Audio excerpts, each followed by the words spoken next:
In northern New Mexico, there is a 75,000-acre cattle ranch made up of rolling grassy fields, pine trees, creeks, and a movie set. It looked nice, really did. Chick Burney is the general manager of the Buena Vista Ranch. Everything about this man screams cowboy. From his weathered hands and boots to the creases around his eyes. He's been a rancher his entire life, but these days, he's in the film business. This is the first actual movie we've shot here.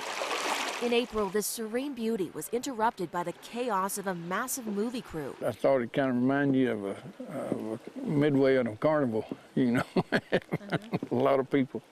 Chick went from watching cattle to watching the biggest names in Hollywood remake a 1969 film starring John Wayne, where Wayne played one-eyed Marshal Reuben Rooster Cogburn. They tell me you're a man with true grit. Well, what do you want? Speak up. The 21st century version is a lot different and is already getting Oscar buzz. Once I stood in the night. The new True Grit is directed by the Coen brothers and stars Jeff Bridges. What's your name, girl? Matt Damon. I'm a Texas Ranger. Josh Brolin. I do not regret shooting your father. And newcomer Haley Steinfeld. I don't like you. Chick says his Texas-raised hospitality was returned. From the actors down to the last guy that picked up the trash, they couldn't have been any nicer.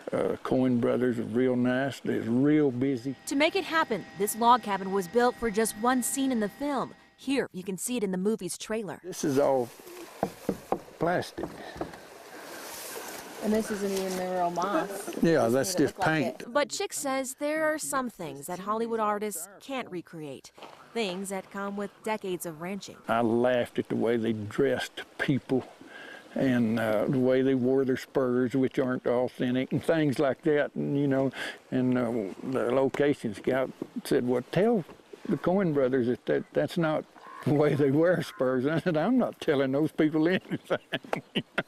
But Chick does know a thing or two about the movie's main character. As a teen, he met John Wayne, who gave him this autograph. Years later, another autograph, this time from Jeff Bridges, who came to his ranch to recreate the role of Rooster Cogburn. What a coincidence in my lifetime. I met the first Rooster Cogburn, and now I met the second. There you go. There you go. Well, Chick says the crew was there for about 2 months, but they only filmed for 5 days. True Grit debuts in theaters on December 22nd. Back to you.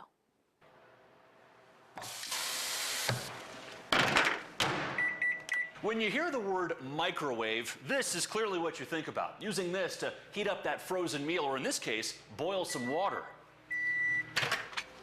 Here at KOAT, we use microwave technology to beam our live shots to your house every single night.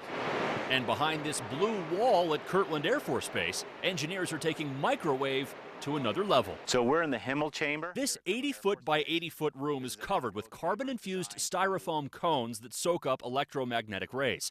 Inside the room, engineers test all kinds of things, including an F-16 suspended in air, to see how its components and structure will stand up to a microwave blast. These are 1,000 to 1,000,000 times more powerful than what you have in your oven at home. This is actually one of our lower power sources. Microwave can disable electronic systems and disrupt control centers, but it doesn't destroy it.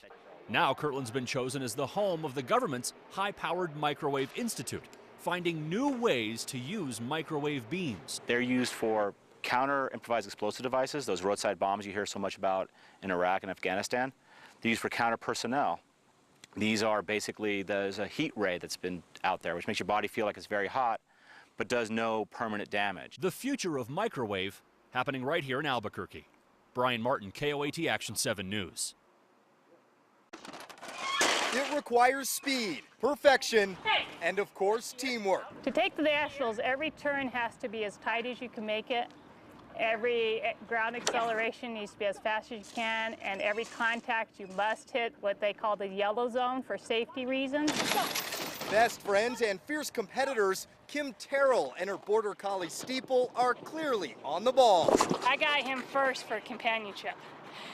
The stuff that we do extra is icing on the cake. The added sugar, agility competitions, navigating weave poles, tunnels, and seesaws. The pair with the fewest faults and the fastest time is the champion. Yes. What a team. Kim and Steeple train 2 hours a day, and considering Steeple is only 4 years old, the best is yet to come. Winners of the American Kennel Club National Championship, these two are just getting started. He'll hit his prime around 6 and be 6 to 8, very, very competitive. Considering Kim has been training dogs for 20 years, He's done. Come here. success is oh so sweet. My goal was to always just to make it to the finals. I had no idea I'd take the finals. She just needed the right partner. John Salazar, KOAT Action, 7 Sports. When you're an 11-year-old ball player, the most important thing is just being part of the team. The friends are great.